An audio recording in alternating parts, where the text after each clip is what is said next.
చెప్పమ్మా, కంటిన్యూ చేయి.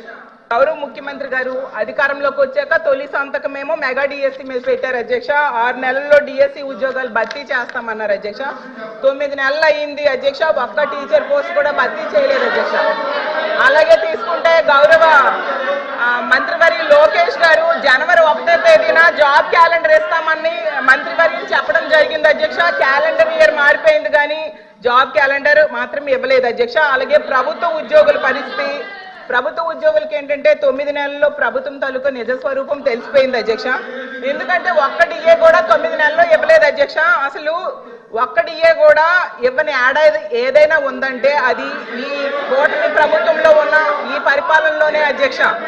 అలాగే అధికారంలోకి రాగానే ఐఆర్ ఇస్తామన్నారు అధ్యక్ష. 9 నెలలు అయింది, 9 పైసలు కూడా ఇవ్వలేదు అధ్యక్ష.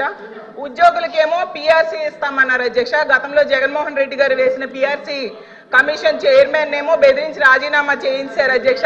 ఇప్పుడు